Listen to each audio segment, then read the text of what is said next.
Yo, what's going on, guys, and welcome back to another MLB The Show video. Today we are reviewing all the All-Star content, so this includes Prince Fielder, Shohei Ohtani, Vladimir Guerrero Jr., all those cards. If you guys do want to check out maybe the Team Affinity 3 reviews, that's going to be in the previous video, so maybe go check that out. I'll drop the link in the description.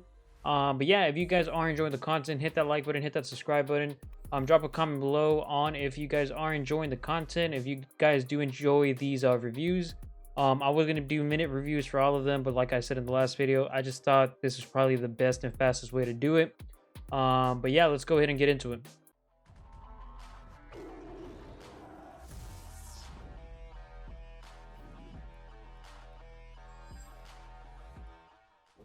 All right, guys, so again, as y'all can see here, this is the squad that I'm rocking with. So as y'all can see, only Vladimir Guerrero Jr. is in there. So let's go ahead and start off with them. I mean, he's the best card that came out from this promo. He's balanced. Everything about him is good. He has a good PCI. He does have inverse splits, which I usually don't like, but I don't mind with him just because his power against lefties is actually decent. But yeah, his fielding is kind of low, but at third base, you don't have to worry about that, which is where I'm playing him. So I don't really care about the defense. Speed is really slow though. So, if you don't like a slow third baseman, then he's not for you, but I can deal with it. For me, as long as he's hitting fucking dingers for me, it's all good, right? All right, now we got Prince Fielder. So this card can be really good. It is really good. The only problem with this card is Big Papi. Big Papi exists. And to me personally, I like Big Papi more than I like Prince Fielder. It's just the swing. For me, the swing with Big Papi is smoother than Prince Fielder. Not saying Prince Fielder's swing is bad. I just like Big Papi's swing a little bit more. As y'all can see, we played him for 14 games, hit 353 with him, 5 home runs, 12 hits. So he's not a bad card. He's really good. So if you don't have Big Papi, I would definitely grab him. Even if you do have Big Papi, give him a try. You might like Prince Fielder more than you like Big Papi. I do think he is better than Eddie Murray, so that's why he's on the team. He's gonna be my bench bat. But yeah, just try out Big Papi, try out Prince Fielder, and maybe try out Pete Alonso. We're gonna talk about Pete Alonso later. But yeah, just try out those three, see who you like the best. It's going to be personal preference. All right, so since I did just mention Pete Alonso, let's go ahead and talk about him. So again, he is pretty much the exact same card as Prince Fielder. Really similar stats, max powered stats, 104 against righties, 92 contact against lefties. For me, I could not hit with them. We hit 286 with them in 3 games. I don't know, man. His swing was hard to get used to. I just thought it was kind of like, I don't know if you guys ever used Mike Piazza back in like MLB 20, I think, or MLB 19. It was one of those 2 games where his swing just kind of felt really slow. That's how he felt to me. That's how Pete Alonso felt to me. Just couldn't really hit with him, couldn't really get it going with him. But you guys, like I said, should try him out. There's 3 really good first basemen. He's one of them, Big Papi's one of them, and Prince Fielder. So just try out those 3 and see who you like best. All right, so Trey Mancini. Not going to lie to y'all, I only used him as a bench bat for 1 game. He had 1 at bat. He hit 1 home run. So take that as you will. I think he does have a good swing, good power stats. But the problem with a lot of these home run derby cards was the defense and the contact. Some of them both. Trey Mancini, really low contact against righty, so his PCI did get kind of small against righty. But yeah, that having 40 speed and 60 fielding, he is not going to start anywhere for me. Not even at first base. Especially because at first base, you got the GOATs and Prince Fielder, David Ortiz, those guys.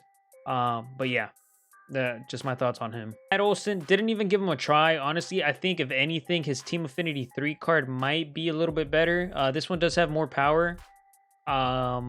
But yeah, didn't think I needed to try him out just because I had already tried out the Team Affinity 3 card, and I knew this card wasn't going to beat out the other 3, the 3 GOATs. We're just going to call them the GOATs, all right?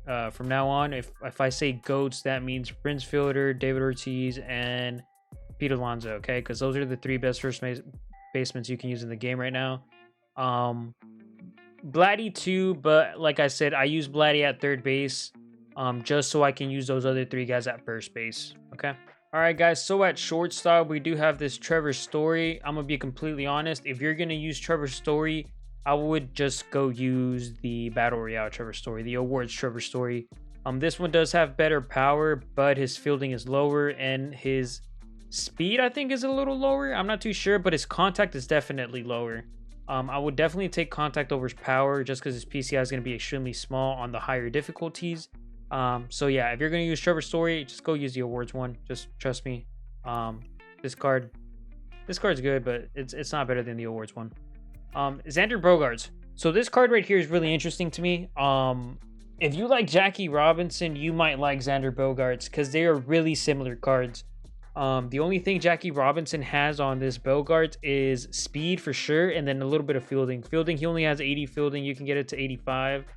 But yeah, I think this card has potential. I think if you want a good budget shortstop or a good budget second baseman, this Xander Bogaerts can be really good. Like, his hitting stats, really comparable to Jackie Robinson.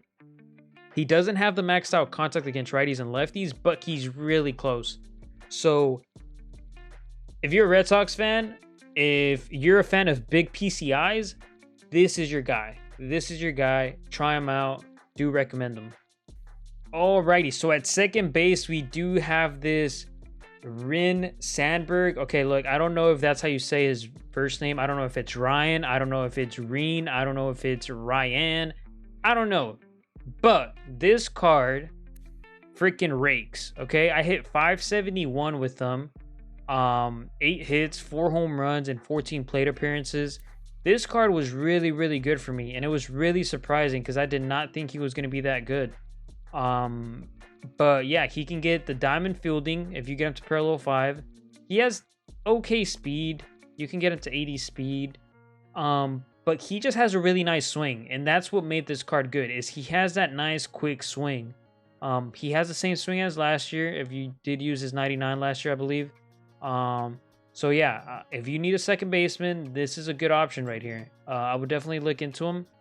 Yeah. He doesn't beat out Jackie, but he's really good. So give him a try. All right, guys, at catcher, we do have this JT Realmuto. Decent card. He doesn't beat out Salvador Perez. He doesn't beat out Kyle Schwarber. That's the first thing I'm going to say. But he does have good fielding, good arm. So that's probably one of the few things he does beat out those guys in. I don't know if he beats out Salvador Perez in fielding, but he's a decent little card. You know, he's a fun card. If you're a Phillies fan, if you're a Real Muto fan, definitely give him a try. He's not going to be bad for you. He's solid. I think he had a home run for me, actually. Yeah, he did hit 1 home run for me. Solid card, you know, kind of a balanced card. He's not really overpowering in any of the attributes. So, yeah, I mean, give him a try if you like him. You know, it is what it is. He just doesn't really beat out my best cards. So Salvador Perez, I think his Team Affinity 3 card is actually better than this card. The contact's a little, it's sub 100, so I don't really like him. His fielding is bad, and he has 19 speed. So, yeah, if you're going to use a Salvador Perez, just use his Team Affinity 3 card. I think it's better. All right, now going to the outfield, Yoenis Cespedes, I use him for 1 game, I believe. Yeah, I only used him for 1 game. Went 1 for 4 with them. Good power stats. I just think he doesn't really shine on the defensive side. 75 fielding, 69 speed. I just think there's other options with really similar hitting stats that have better fielding and better speed. Essentially, he would have to beat out Mike Trout, and Chipper Jones would be the 2 that he would have to beat out for him to make my lineup. So obviously that's not happening. But if you do need a left fielder and you don't have the guys that I mentioned, maybe give him a try. See how you hit with him. He doesn't have a bad swing. I think he has a solid swing. But yeah, I mean, if you're a Cespedes fan, why not? All right, guys, in right field, we do have Shohei Ohtani. Yeah, really bad fielding. Like I said at the beginning, just these cards usually have really bad fielding. He does have decent speed at 86. If you can't afford the 99 Ohtani and you want to use an Ohtani card, then why not use this card? you know, it's an okay Otani card. If you want to use Otani, then why not use this one? Yeah, that's all I got to say about this one. Joey Gallo, so 115, 115. PCI gets extremely small like it always does for Joey Gallo. He does have 90 fielding, so that kind of helps, but 51 speed. Again, I don't think this is one of the better options you can buy right now. If you're a Rangers fan, maybe that's the only way I would justify it, and you like Joey Gallo, but now I don't think he's a move. All right, guys, so yesterday I did forget to review German Marquez. But so I didn't try him before yesterday. I tried him in yesterday's stream, and he didn't seem too bad for me. Actually, scratch that. All right, guys, so yesterday I did forget to review German Marquez in the Team Affinity video, so we're gonna just review him here. I don't think he's that good. Yeah, you can maybe throw a sinker here and there. I just think there's better options out there at starting pitcher. I mean, maybe you can give him a try just because he does have a sinker, but for me personally, I couldn't get outs with him. As y'all can see here, I mean, pitched them 3 innings, 18 ERA. I did have 6 strikeouts, but yeah, his K/9 is really low. Didn't really have too good of an out pitch. So yeah, really struggled with them. And like I said, I just think there's better options out there. All right, guys, Lance Lynn. This card right here might actually be the best pitcher that came out of this whole promo. For me, personally, I don't think he makes my top 5 yet. I don't think he makes it in yet, just because I think Jacob deGrom should be in there, and I think James Paxton should be in there in the top 5. So if I had to do a top 5 pitching, it would be Edward Cabrera, James Paxton, Al Leiter, Corbin Burns, and Jacob deGrom. Those would be my top 5 pitchers right now. I just think those 5 pitchers give me the best chance to get the most outs in games against good players or bad players. But Lance Lynn, he is a very close number 6, number 5. He has the pitches you want. He has a cutter. He has a sinker. That changeup is really good. It has nice dip to it. His control is really good. 99 control with the fastball, 97 with the cutter, 95 with the sinker. So really good control. And his break is good on the pitch that matters, which is the sinker. I also think his curveball is actually pretty freaking good. It's one of those fast curveballs, 84 miles per hour. So yeah, if you guys need a starting pitcher, please give this Lance Lynn a try because he is really good. All right, Freddie Peralta. Not gonna lie, man, I was hoping this card was gonna be a lot better than it was. 125 K/9 and 114 hit/9. So he's gonna make opponents' PCIs really small. The only problem with this card is he doesn't really have the best pitches. Yes, he has the sinker, which is nice. His control with the sinker is only a 75 though. So he's one of those pitchers who it's gonna be really hard to pitch with in a way. You don't really have anything that can jam a lefty hitter. So you don't have that cutter. His slider is kind of a slow slider, so you can't really throw it inside to a lefty the way you maybe would with like deGrom or so. But yeah, y'all can see there, I did win the 2 games with him. 5.02 ERA with them though, so not the best. I'm still going to be trying out this card on my stream. If you guys haven't checked out the stream, I'm going to drop the link below. Twitch.tv/itsjrot16. I do play tons and tons of games with all these new cards, so go check it out. But yeah, I just don't think he's that good. What helps him is that high K/9, but for right now, at this moment, he is not a top 5 pitcher. Okay, and finally, and maybe not least, but all right, guys, and finally, Shohei Ohtani. Last, but not actually, he is not worth the 500k stubs that you're gonna have to invest into him. I'm not even gonna lie to y'all. I pitched 2 games with them, 11.2 innings. Y'all can see the ERA there, 6.17. Dude, I couldn't get outs with them. I'm gonna keep trying him out. I might do an update video on him later, once I use him in Legend a little bit more against better players. But on Hall of Fame, he got smacked. Him not having outlier on the fastball kind of hurts. He doesn't deserve it because he's never thrown 102. But like I've said before, if they don't have a sinker or a cutter, you want them to at least have. If they don't have a sinker, to be more specific, because he does have a cutter, right? But you want a pitcher with the fastball to have outlier on that fastball if you're gonna use him.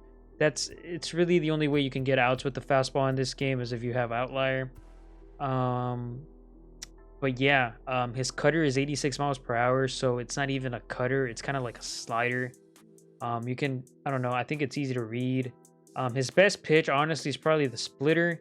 His slider, even though it has 99 break, it seems to loop a ton. It just seems to stay up there, dude. And I don't know if that's how it's meant to be or if it's just bugged. I really don't know. But if you were thinking of spending $500K to get this Shohei Ohtani, don't do it. I don't recommend it to you. Yeah, just save your stubs. But yeah, so yeah, I mean, his hitting stats are good. But it just doesn't justify the pitching, man. I don't think it justifies the pitching. I did hit a home run with them in my first at bat, I believe. Let me see. I don't know if it shows it to me. Yeah, home run versus left-handed pitcher. But yeah, man, I would save the stubs. Maybe save them for something better in the future. It kind of sucks because I really like Ohtani. And I was really hoping that this card was going to be the thing. Maybe if they add like a secondary, if they give him a secondary fielding position at left field or right field, maybe you can use him because his hitting is really good. His swing is really good as well. But for now, I don't recommend spending the amount of stubs that you're going to have to spend to get him. Alrighty guys, but that is going to wrap it up for this video. Hopefully you guys did enjoy and found this helpful. Again, if you guys did enjoy, hit the like button, hit the subscribe button. We're getting really close to 1,000 subscribers, so would really appreciate it if you guys can boost me up there. But yeah, man, that's gonna be it for today. This was your boy J-Rod, and I'll see you guys in the next one. Peace.